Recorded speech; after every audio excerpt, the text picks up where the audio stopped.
Hi, Rob Gamel here. Welcome again to the Small Business Acceleration Program and Workshop. This is Module 5. Today, we'll be looking at examples of iconic marketing by others to inspire what we're doing. We'll also go over the key things that you want to have nailed down in preparation for your offer launch. We want to turn it into your signature remarkable thing, a thing that people will talk about.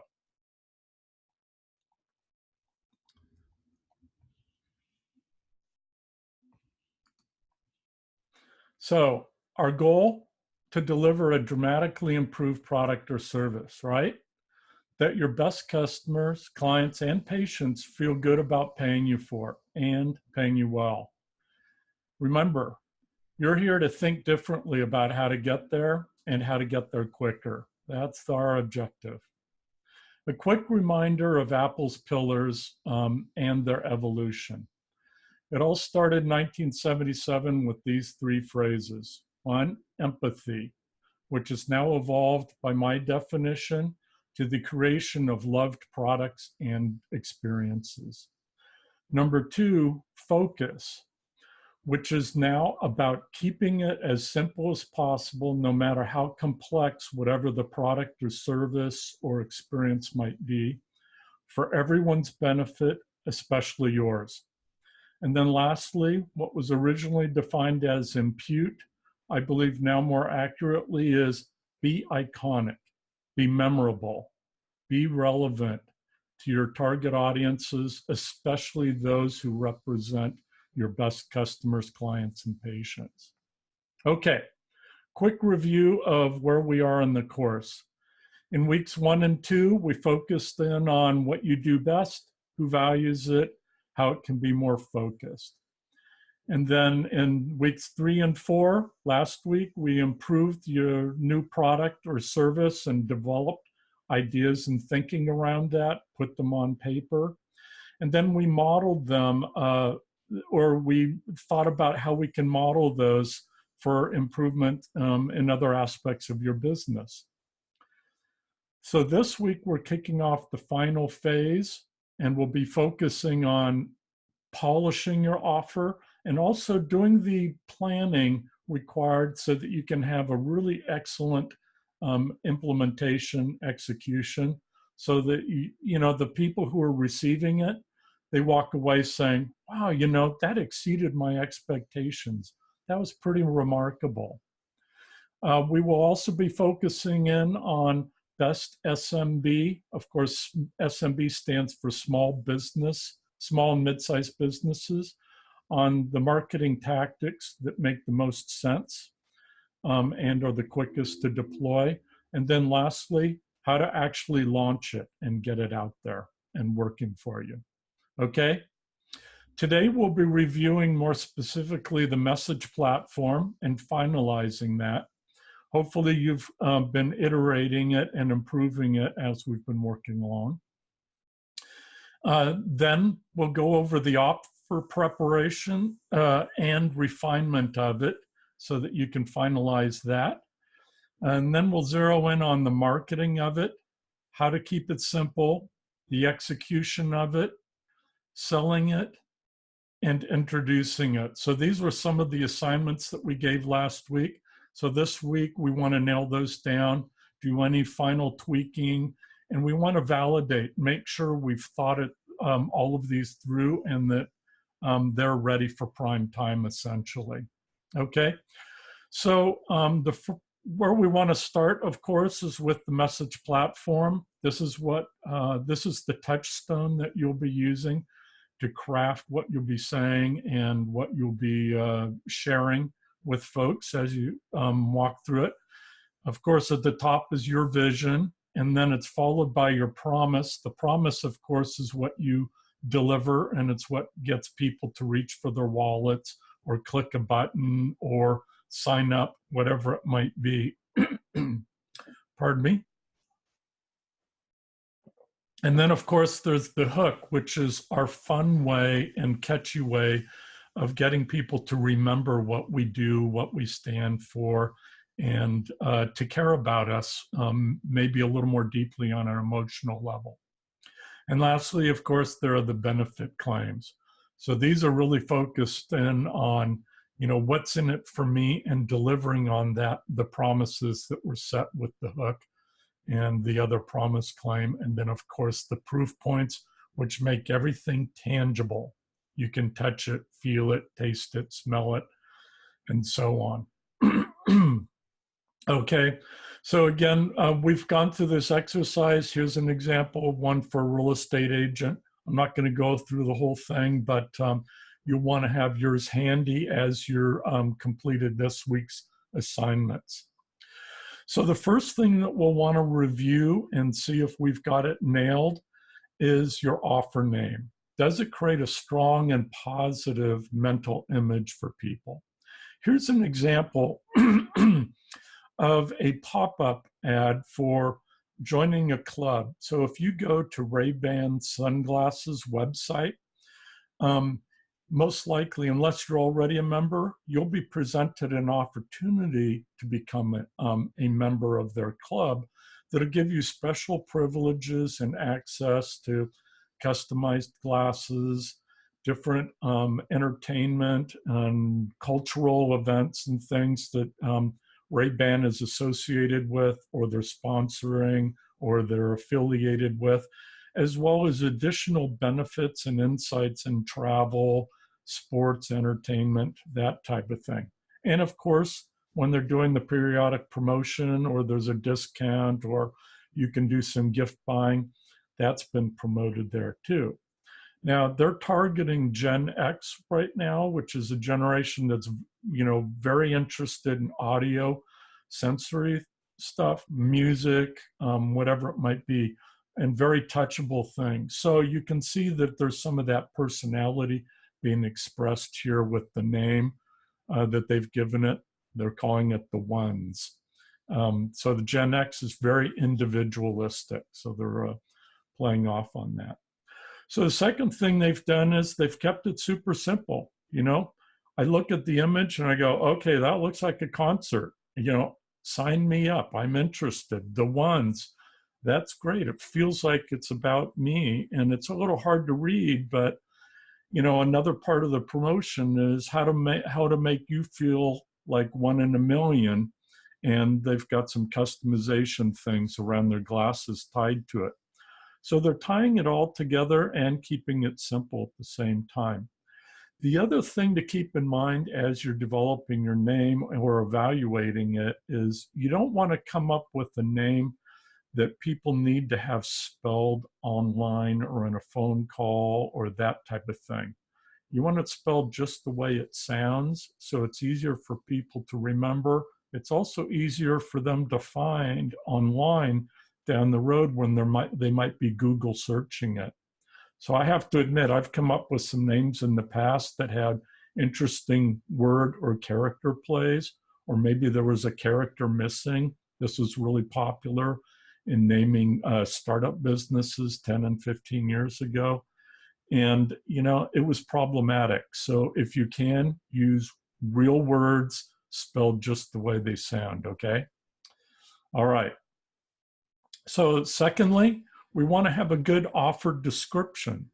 So does it simplify your offer? Does it also reinforce it in the 2 to 3 benefits? And lastly, is there some kind of word play or number play or something that makes it a bit catchy and more memorable than just a straight prose description? So here I've shown a sample of an offer from Restoration Hardware. So they've been very clever in writing their offers that they send out to people who've signed up on their list or who have joined their club. You may not know it, but they have a club that's very similar to Amazon Prime. And for $100 a year, you get free interior design services, delivery, and a bunch of other benefits. Plus, you get invited to membership parties at their locations. It's kind of a cool thing. Anyhow, This is an email and a direct mail postcard that they sent out to people announcing their warehouse sale. But I love the sense of humor in it and the twist of perspective in what they wrote here. We won't tell anyone you bought it at the warehouse sale if you don't tell anyone we had one, right? So everybody who receives this is in on the secret. Makes you feel like you're kind of in the circle of trust, right? Great job here, I thought, describing their offer. So the other thing that we've talked about is offer imagery. So is the imagery attention-getting, positive, memorable? Is it also relevant to you and what you're doing? Another really important thing is, can it be easily reproduced in different sizes and in different media? I've run into this a lot. You know, I've worked with clients who've designed really cool logos that have lots of stripes in them. The problem with that is when you reduce those stripes down to a really small size and then you put it on a website or electronic media, those stripes disappear, or you get weird patterns and strange phenomena appearing. It can also make it really hard to print and more expensive to print and duplicate on t-shirts and other things. So I tend to recommend, you know, keeping visual elements as simple as possible so that they're easy to use in whatever mediums you might be using them in. Okay. Next, in terms of marketing, we always want to keep in mind who it's for. You know, have you narrowed in on the specific audience you're trying to appeal to, or the specific part of it? Also, is what you're creating and writing and envisioning, does it imply the optimal gender and age range and possibly income range, personal values, that type of thing, that represent the best customers, patients, clients, and so on that you want to be attracting and working with? So that's an important consideration, and this should always be, you know, in the back of your mind as you're doing this work. And then lastly, does it include some mention or either implied or explicitly stated that implies what they need or want? Now, something to keep in mind, I've spent a lot of time looking at, you know, differences between generational perception, and there are some big differences there. Now, you don't need to do this if you're staying in touch with your ideal customers and patients and clients. But in general, baby boomers like a lot of information about a product. They're very into visual stimuli, less so audio, that type of thing. By contrast, the Gen X generation, you know, people roughly 35 to 55, they like short sentences. They like it if you get directly to the point. They're not that interested in a long explanation. They'll connect the dots themselves. They're very savvy consumers. And then if it's millennials, it's like you want to have momentary taps with them, just a little bit of information at a time. Don't try to hit them or sell them all in one fell swoop. So you want to stage it out. So these are things to keep in mind if you're working with multiple generations. Okay. So the other thing is, you want to keep in mind why people will love it. So, you know, we've been through a few times the 16 human motivations, and it's been included in some of your worksheets. So it's a good idea to revisit that and just see, you know, which ones you're touching on and which ones you can maybe emphasize a little more. I really like what this person did, this practice doing financial planning. They are being very direct. We're building meaningful relationships. Do you think they're targeting Gen X? Probably. So this is a full-page magazine ad, but it would be easy to envision how smaller versions of this could have been created for use in online applications or as fractional ads in local newspapers and magazines, that type of thing. So they're promoting the relationship that you would have with your financial partner, which, even though it can be conducted online, it's nice to be reminded that you'd have a dedicated person there. The second thing to keep in mind is, if you want to get people emotionally involved and engaged in whatever you're offering, try to represent in some fashion how it creates change for them, for how they work, where they work, that type of thing, or their lifestyle, or just a change for today. It doesn't have to be long lasting, as long as it feels important to them and it's on their list of things that they care about. Yeah, it might be just a short-term remedy or cure for a problem.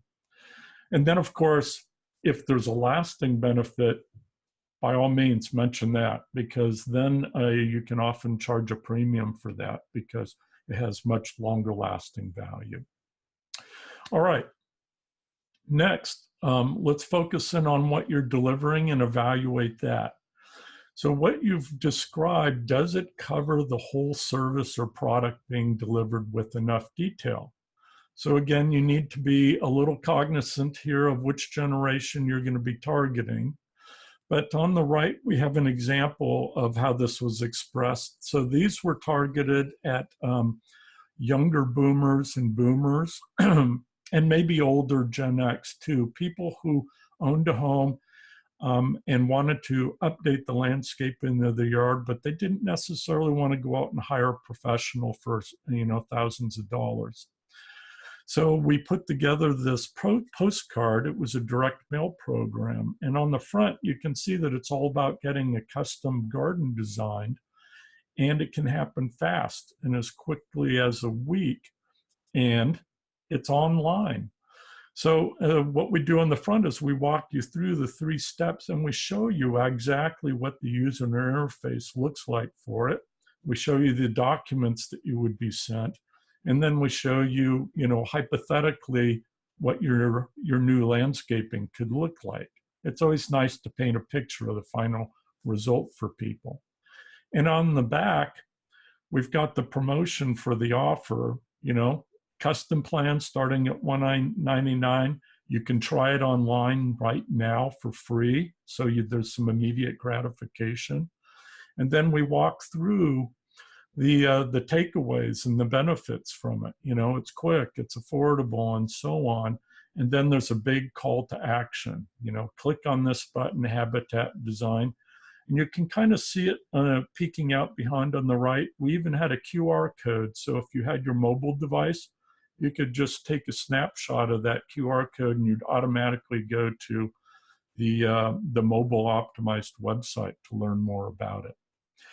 So the other thing to keep in mind is when you're describing it and going through what you deliver, you don't want to be salesy. You want to try to integrate in a very relevant way the powerful benefits of it. So less like a car salesman and more like somebody who's sitting there or standing next to you and advising you or counseling you in why this is a good decision, okay? All right, so now we also want to focus on keeping it simple, both for your benefit as well as your target audience members. So first, we want to re-examine what you have to do to deliver it. Have you really listed everything you have to do? We know how the reality, right? We start with this vision of what's required. Once we get into it, we discover that, oh my God, look at all these other things we have to do that we hadn't anticipated. So now's the time to kind of map that out, make some lists, draw it out on a board, storyboard it, whatever your favorite way of doing it. Some people, write things on Post-its so they can quickly and easily rearrange them. So make a list of everything you have to do. Now, not to worry, you only need to do this for the new offer. So everything else you do on a regular basis, you can continue doing that. Of course, in this process, you might have some ideas on how you can simplify that too. So that's just an ancillary benefit for you. All right. So now that you've done that, let's go back through it again and see what else can be cut. So if you're like me, you know, I make to-do lists, but I never seem to get through all of them. And I found this image online. It reminded me actually of a roommate I had many years ago, and he lived by lists. His problem was that he made lists for everything, and he had so many lists spread around this house we were sharing with a couple other guys that at one time I joked he should make a list of all of his lists just to keep track of them. Anyway, so it's important to go back through and revisit that list and see if there's anything else that can be cut. Now, I would overcut, but I would identify those things that can be cut now, and then you can add them back in if customers complain about them. You've probably heard this expression that Mark Zuckerberg used to use when they were rapidly iterating and improving Facebook. He told his engineers, go break something. You know, if people raise that much of a outcry about it, we'll put the A-team on it and fix it. But it's more important to be experimenting and trying new things than worrying about getting everything perfect. Now, a funny thing happened when I was working on this slide. It inspired me to actually create another ad for it and invent a new service. So here it is. Now, just as an example of how quickly you can put something together, I literally created this in 12 minutes. I wrote the headline. I had the image because it was the image for this slide that inspired me. But, you know, I wrote no more to-do lists, a provocative headline there. I've got the image with a big X through it. And what the offer is all about is an online time management course, save 3 weeks and 3 hours. So I've got my nice word and number play there. And then I've named it something memorable and relevant. So it's about time. So there's a nice double entendre there. So this could be redeployed as a fractional ad in print media. It could be used in online media. Squished versions could be used in Facebook ads, and you'll see more about that later. Okay, just an example to get you inspired. Okay, so the other thing to consider is what you have to do to deliver it. So if you listed all the possible benefits of simplifying things. So have you identified the time savings? Have you identified the cost savings? This can be really helpful in helping you sell it to your team and other people you might be dependent upon to execute it, and to get them on board so that they understand the benefit. But it also helps you understand how, wow, maybe I can take some of that time or that cost savings and invest that maybe in a little more marketing or perfecting it a little more. So by the way, I added in here another example of great local, you know, small business marketing. I love it when I sign up for a charity ride or a run or some event like that, and they're encouraging people to dress up for it. I loved what this dentist did here. They created an event marketing costume. So the offer was promoting two things, both better dental health, as well as creating awareness with their phone number and what they do to drive more traffic and create goodwill for her and her practice. I thought this was really smart. Okay, the other thing is considering what different thinking or doing is required, so that you've accommodated that, because this involves some change, and we know change is often desired, but the reality is change can also be difficult, and both individually and the others around us might resist it for some very good reasons on occasion. So have you considered that? Also, have you or will you share it with the others so they can get bought in and they can prepare themselves and get into the right mind space before it's been delivered? And then lastly, you know, Have you perfected it? Maybe you want to get their feedback on it and they have ideas for improvements. Remember the story about how the McDonald's brothers perfected the original McDonald's store in Southern California. Okay, so it's not just about thinking and the marketing and the people. There are also tools, techniques, learning, and other related challenges. So have you mapped those out? Do you have a plan for those? If there's technology involved, has that been covered too? You want to make sure that you've covered it and you're sharing those aspects of it also with your team members and the other folks that you rely upon. So it's important to remember that in many cases, you won't be the sole person interacting with your customers and clients. They might represent the front line for you.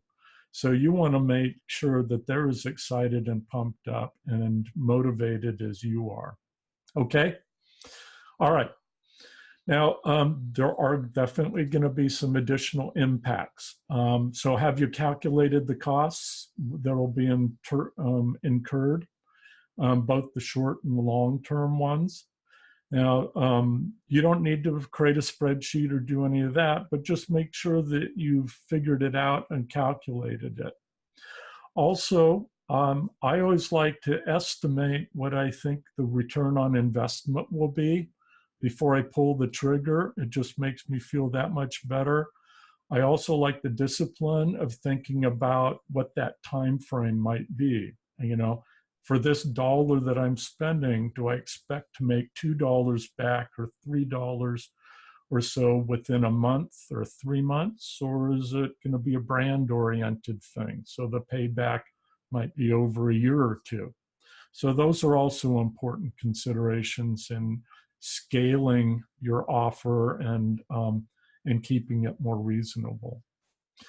And lastly, if it doesn't change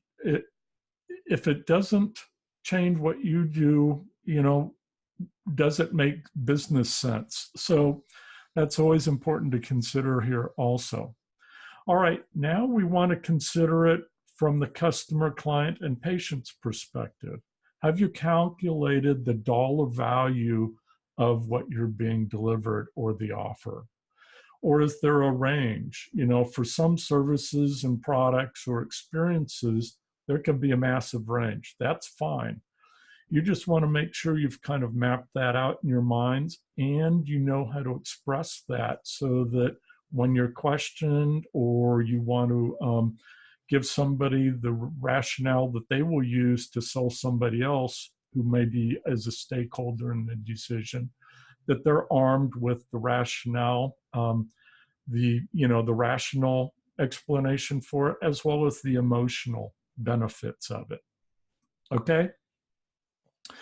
The last thing, even though we want to keep the emotional in mind, try to keep the things as tangible as possible for them too. It makes it easier for them to remember and it makes it less amorphous, okay?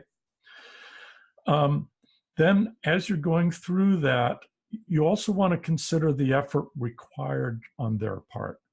Have you listed or mapped out and estimated what's required for them, both in terms of expenditure, but maybe time, maybe they need to do some learning, maybe they need to change some things that they're doing, like you need to do to implement, you know, all of this work we've been doing together and thinking differently.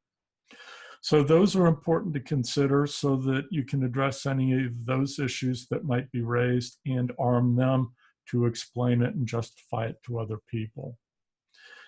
So here's another example of an ad. This was actually created for my wife's business.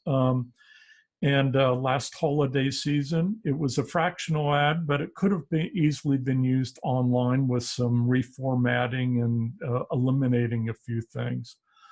The first iteration of this was created by somebody on staff who did a very creative solution, but when I saw it, I just said, you know, there's just way too much going on in it. The messaging isn't simple enough. There isn't a benefit. There isn't a call to action. a bunch of things were missing, even though it was creative and fun. So this is what I proposed and they went with, and they credit this with providing a very important boost in revenue for their store in San Francisco. Okay, so now we want to talk about selling the offer. So we want to zero in on some of the intangible things, how it improves their lives. So have you revisited the 16 human motivations that we talked about? Are you clear on which ones are involved? Okay. And how your audience members' lives can be improved as a result for whatever it is. Even if you're selling ice cream cones, you're going to be delivering an indulgent ice cream moment, something that you're either going to enjoy yourself, can be shared with others, whatever. You want to make sure that you're improving their life on some level. So here's another example of an ad. So this is from E-Trade, and I just grabbed this from a website. But here they're improving somebody's life, and that's the implication here with this online ad, where they're offering to help teach you to master the tricks of the trade. And the call to action here is to open an account. So, which is a little bit, I probably would have skipped a step there and said, click here to learn more or learn more about the tricks. But anyhow, got my attention, super simple and very effective. All right, now you'll need to explain this orally to people too. So last week, you were also tasked with writing up an elevator pitch, like Silicon Valley and a new business person would do. So the question is, have you tested this on some friendly people, some family members, maybe some friends, that type of thing, as you've shared some ideas for your new offer with them? Have you tested it on potential clients, customers, and patients? I mean, that's the acid test, right? So it's okay to ask them if they have thoughts on improvement. It's okay to let them know that, this is a new offer that you're thinking of introducing. You can let them know the time frame, that type of thing. But you'll get the most valuable feedback possible from potential audience members for it. Okay, so also introducing the offer at public events. So if you're at a meetup or a chamber event or maybe some networking group or a charity group you're involved in, or just going to the local community farmers market, you're bumping into people who are friends, family, potential business customers, and current ones, and you're going to be talking with them about lots of things, some of them very personal, but these are also opportunities to pitch your new offer and get feedback on it and create awareness for it. But you don't want to come up like a used car sales person. You want to have a soft sell way of working into whatever the conversation is. So you also want to be testing this too. So I'm not going to go through all the additional steps here. They're very similar to the elevator pitch. So the other great method for getting the word out amongst your community, your tribe members, those folks, is through email. So especially for baby boomers and Gen X folks, email is still a very popular communication means. So first thing, once you write it, it's a really good idea to have other people proof it. I am super guilty of writing things or creating creative sentences where I think there's some cleverness and it has some impact, and I run it by my wife or someone else, and they look at me like, I don't think anybody's going to get it. And so it's so valuable to get somebody else's eyes on something. It's also really helpful to send it to yourself as a test. It's amazing how things can look a little different once you see it received in your mailbox. And then if you integrate a photo, and by the way, I recommend always integrating a photo if you can, always have a caption that goes along with it. These captions should be something that's educational and it's relevant to the audience, you know, the what's in it for me thing. So it's really important that you do that. So over on the right here, you see an example of an outdoor ad that just grabbed my eye. You know, who could miss that headline? Now, I'm not an advocate of schlocky advertising, and you know, this feels very schlocky to me. And I wouldn't call this attorney if I had a personal injury, just because I don't like, you know, dealing with schlocky people. But if this attorney had done an unschlocky version of this, I might have called them. So, so something to keep in mind.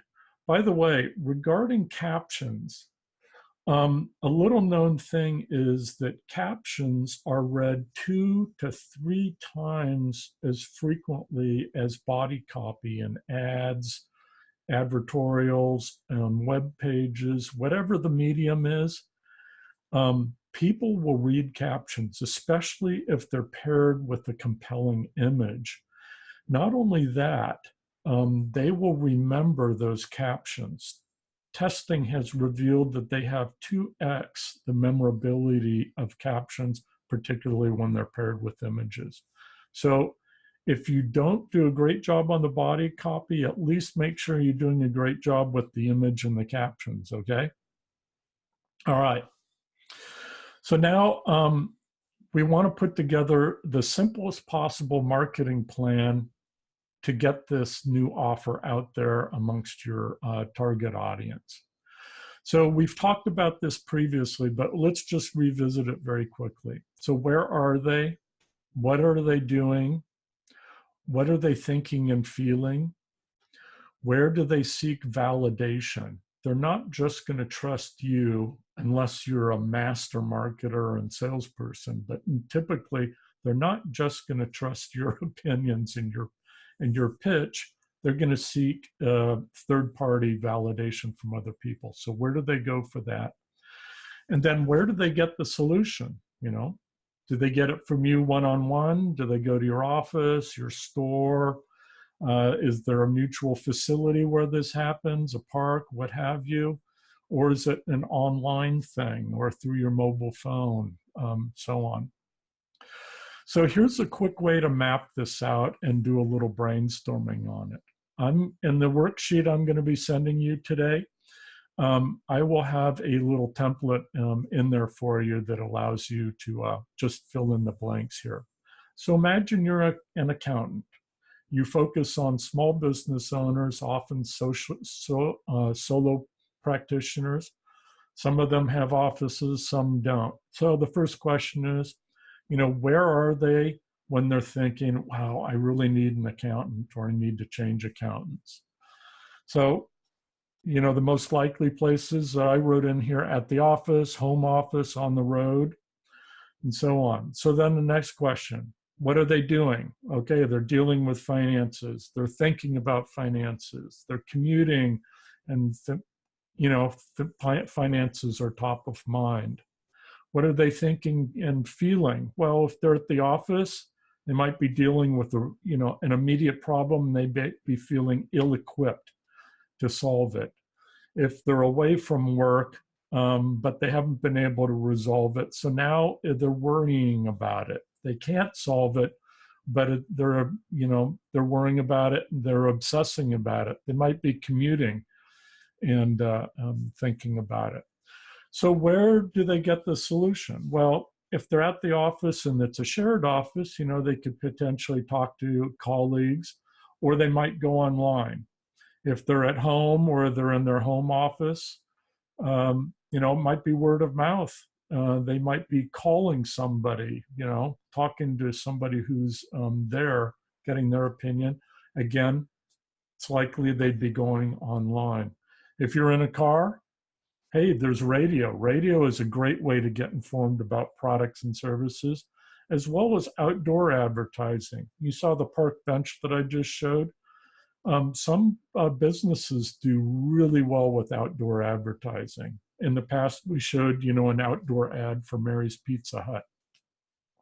And then where do they get their validation? Colleagues and referrals, websites, ratings and reviews, testimonials, and so on. Okay. So then once you've done a little bit of that brainstorming, you want to go through and you want to simplify the marketing plan, right? So we're just going to pick the best thing from each column. So for the accountant, we're going to imagine that they are solo practitioners, the clients that we want to target. So we're going to imagine them working in home offices like I am right now. And then we're going to picture them thinking about finances so that we're in that mind space. We're imagining that they're probably feeling ill-equipped to be dealing with whatever the financial issue is.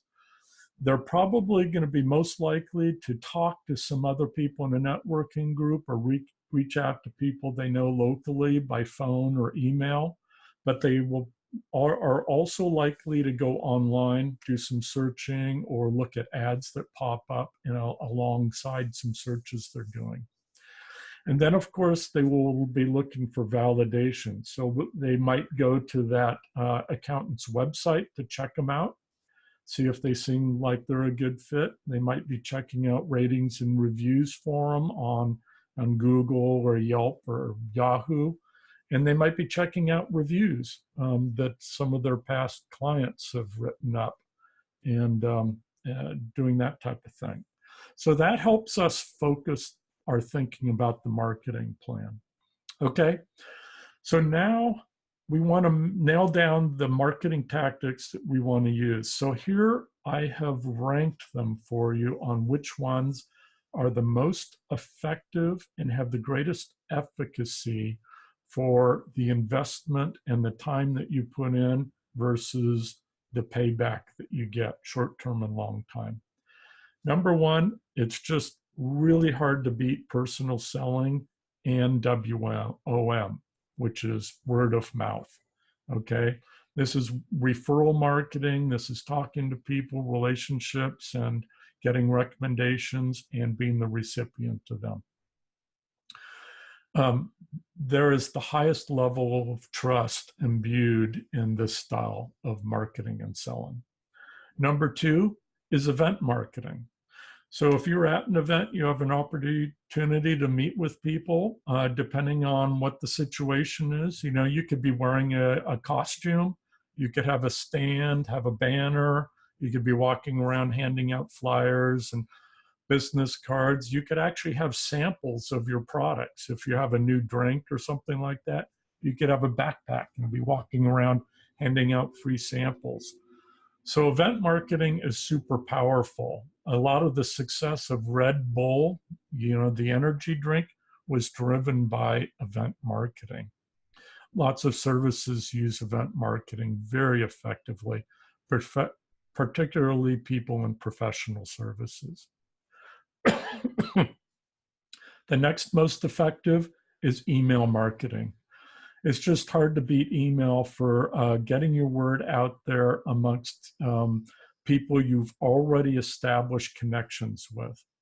Now, of course, it's no longer okay to be spamming people who haven't opted in. So you want to be careful about how you're doing this and make sure that you're reaching out to people that you've met or you've established a relationship with, or there's a shared connection where there's an implied permission that has been given to reach out to them. But email allows you to tell more of your story, integrate some visual content, as well as call to actions, that type of thing, and the content can be consumed at their leisure. So it's got some very nice benefits in it. Plus, if you're using one of the great platforms like MailChimp or HubSpot or even Gmail, you can find out how many people responded, and you can get metrics to measure the effectiveness of it. And then, of course, there's a website. So your website is going to be really critical for people who want to check you out and learn a little more about your product or service or what you do and deliver. Now, I'm going to break this out a little more for you on the website, but hopefully all of you already have one. It's important periodically to take a look at the how well SEO'd it is, which is an acronym for Search Engine Optimized.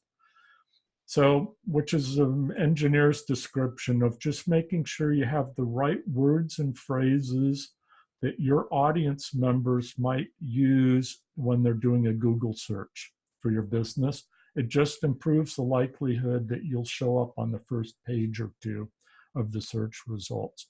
And then, of course, you want to make sure that your website platform, whichever one it's built on, and there are a gazillion of them out there, that it's responsive so that it works well and it looks good on a mobile device, whether it's a phone or a tablet, that type of thing, as well as a laptop and a desktop computer.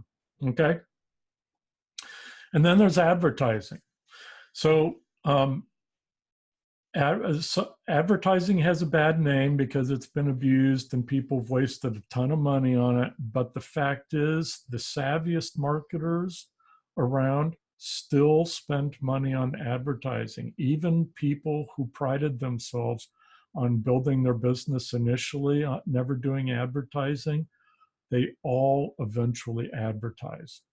So the best forms are, number one, I have found excellent return on investment on outdoor advertising. It's underappreciated.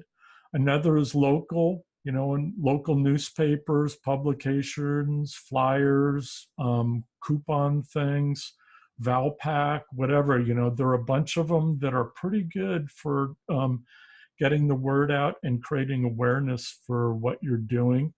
You just want to make sure you're figuring out how to track the effectiveness of that advertising. So use a unique phone number or have a modified URL or something like that so it's easier to track the effectiveness of it. And then the most recent one that is being really, really effective for many small business owners, because it's very affordable to get into, and there are a lot of people who, or videos you can watch, who will teach you how to do it yourself. And so for $1,000, maybe $2,000 a month, if you want to do that, you can drive an awful lot of traffic and awareness to what you're doing because of a phenomenon and a capability called remarketing. So when you're on a website and you see, let's say you were doing a search for tennis lessons last week. And then, so it's a week later and you're doing a search on a local website and you see ads popping up for local tennis lessons. And it's like, wow, how did they know? Okay, they know because of Facebook. So Facebook associates any ads that you've placed on their platform with other people who responded to that ad who have similar behavioral characteristics to you. And they are able to connect the dots to which websites they go to and which other products they might go to. So they work with their advertisers to sell that data so that when you're on this other random website, you're now seeing that ad popping up. Well, this is available to you as a small business owner also. It's not that expensive. And again, you can find local consultants or you can go online, watch videos and learn how to do it yourself. And it's very affordable and it's really easy to see if you're getting return on investment. So over here to the right, you see some examples of some Facebook ads that Facebook created themselves promoting their own services.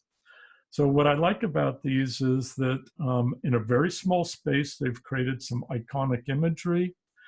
They've got some iconic offer descriptions here. And then they've got a nice call to action. In the first one, the call to action is read the report.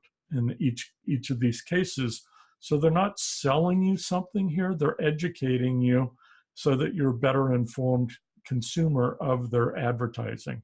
Okay, let's continue on here. So I did mention websites. So websites are a pain in the ass, right? We love them and we hate them, but it's really difficult anymore to be a successful small business without one, even if it's just one page. So again, we want to go through the same questions we've been going through and revisiting this, because you might need to tune yours up a little bit. So view this as a checkup for your website. First, the question, of course, this is me, is it iconic? So the second one is the business name and identity. Does it pop in a memorable way? Okay. Is there a key claim or offer that's iconic? It intrigues people. It speaks to them. Is there an implied "what's in it for me" message in it? And then, is there a description of what's being offered or being promoted here? Is there a hero image? Are there some visuals that provide me a first impression that's very positive about the product or service? Does it provide another layer of information about maybe the tangible and intangible benefits of it? And so on. I'm sorry, I wanted to explain a few other things here too. So in this example here, this is actually a website I created for a startup that I was involved in. Sorry, here I'm getting a little crazy with my clicker. So I just want to walk you through this here. So we've got a bunch of iconic things going on, but we also have white breathing space. Now, one thing that a lot of websites do that works against them is they have too much stuff packed in closely together. So you want to think about the pacing and the formatting of your website, and trying to keep it as simple, spacing things out a bit. There are a bunch of new platforms that with great themes, and all you have to do is replace the images and the text, and it does all of the spacing and formatting for you. Super simple, okay? So enough on websites there. So the other thing to think about is the content flow. So you want to make sure that you're telling the story in a logical fashion. There's a little bit of a funnel effect as people start from a more broad consideration perspective and mindset, and they narrow down their thinking as you're answering questions or addressing skepticism that they have. And we're all natural skeptics, right? We've been trained by media. So the first thing you want to have front and forward is your remarkable offer, headline, whatever that might be. And then, of course, you want the subhead that further elaborates on it or explains it so that it can be better understood and appreciated. And then you want to create you want to make sure you've got something unique or exclusive in it so that people understand that this is the place to get this. I don't want to be shopping around and going to a lot of other places. Now, they're probably still going to do that, but a lot of other websites do a poor job of addressing exclusivity and uniqueness of what they're offering. So if you've done a good job, your odds of having them come back to yours are improved. And then, of course, you want to have your tangible supporting claims and proof points listed in here. And then whatever you can do online to provide samples, examples, or engage them with something that approximates the physicality of what you deliver, all of that is very helpful. And then validation from clients, customers, patients, that type of thing. So what you see on the right is not a full website. It's just it's a landing page, which is basically a one-page dedicated website that focuses just on an offer or a product or a service. So in this case, we're going back to the Ray-Bans example. So here we can see that, they've got the remarkable offer. They've got the Surface that they're promoting. They've made it feel exclusive. You know, it's all about membership. You sign up and then you get these privileges and access. And then down, you look below, you see, you know, the 3 supporting claims. They're offering thrills, priority access, plus discounts and special events and parties and that type of thing promoted by Ray-Ban in various cities.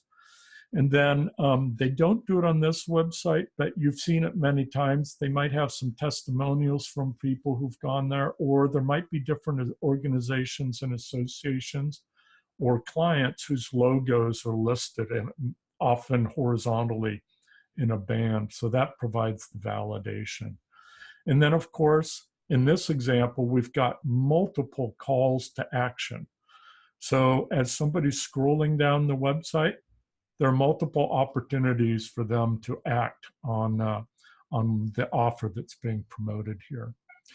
Lastly, don't forget your contact info, especially if you're a local business and you're focused on local audience. Please don't leave this off the page or make it hard to find. I find that so frustrating, and I have literally skipped calling people or reaching out to them to, you know, for business because it wasn't easily accessible and I went with some alternative source. So make sure you've got that covered well too. Okay, so we're about to wrap up here. But, and this seems like it's a lot of work and you have been doing an awful lot of work, but trust me, if you've been diligently doing it, it will reap benefits. But of course, there's some belief here, some blind faith. So I just want to remind you of, you know, something that's very common. And I just, no matter what obstacle I'm dealing with, I try to be like water. I try to be unstoppable and find a way around that rock in the river. Go over it, go under it, go left, go right. Find a way to continue going. Because here's the experience I've had, whether it's operating a small business, being a consultant, starting businesses, whatever it is, I always start out with this vision of how wonderful whatever it is going to be, how remarkable it might be. As I get into it, I discover that, oh, this is kind of tricky. You know, this actually requires some work. You know, I'm going to have to sit down and do some thinking. And so there's more involved. The more thinking I do, the more I realize that, wow, that idea, I don't know. Maybe that idea is just a bunch of crap. What was I thinking? So now it's on me. Okay, I'm crap. What an idiot. Why was I wasting my time? But then if I hang in there a little longer, I realize that, hey, you know, this might work, especially if I've talked to some other people about what my idea was. It gives me some hope. And then if I continue working at it, I discover that, hey, this kind of works. So in Silicon Valley, this phase that we went through where we were feeling like it's crap, I'm crap, that's known as the Valley of Despair. And the vast majority of startups have gone through that. Very few were successful out of the gate. So where we end up is, if we hung in there, hey, it's remarkable. So just hang in there, complete the work that we've been talking about doing and that will be addressing in the next week. And next week, I'm going to show you some tools and some apps that will help you get this done and look your best with a lot less effort than you thought was required. So I'm looking forward to sharing you some tricks and tips in that, okay? Now there's one more thing that we want to be keeping in mind here, and that's about making it remarkable. So, so we're all familiar with how successful Pixar's movies have been. And it's interesting, if you read the book that that Ed Catmull, the CEO, wrote about being creative, he reveals in it that there is no formula, that Pixar's success was driven by some other factors, and one of them they described as plussing.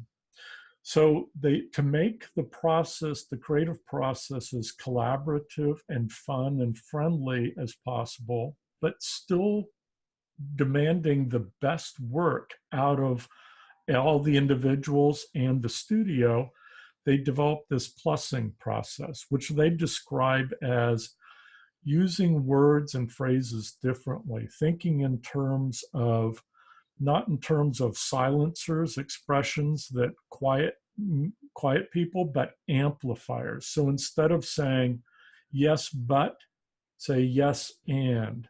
Instead of saying that will never work, say, what if we tried this? Or if it's something that you think is really crazy, and saying, I don't see that happening, you might express it as, how might we do this?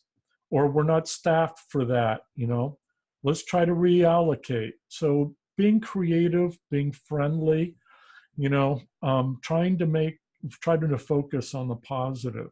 Now, here's the interesting thing about that. The first time I heard about plussing was a long time ago, and I was actually doing work with consulting with Apple, and I had a different understanding of it, and I associated it so closely with an expression that Steve Jobs had used, which was all about expressing one more thing, doing one more thing. So for some reason, I can't click for it. Oh, here we go. So the way I translated plussing, the way I think about it is, once I've completed something, taking it, looking at it in the mirror, showing it to a few people, putting it away for 24 or 48 hours, then coming back and asking myself, how do I feel about this? What could I do to just add one more thing to make it remarkable? So that's the one more thing. Okay, so next week, your assignment is to review and plus your work, plan for the operational changes, and have faith so that you can be unstoppable. Next week, we'll be reviewing iconic imagery, how to create it very quickly and efficiently, and then how to distribute your marketing stuff through the appropriate media. I'm going to introduce you to some new things, and then prep you to launch your new offer. So again, I'd love to get your feedback. I'd love to see your assignments. I want to provide you some creative direction to help you make what you're doing as remarkable as possible. And on Thursday at 3 o'clock, I'll be doing another Q&A session. Please weigh in. It's your opportunity to get me in real time, sharing my thoughts and feelings about what you're doing and how it might be taken to the next level. Thank you again, and I'll see you next week. Bye.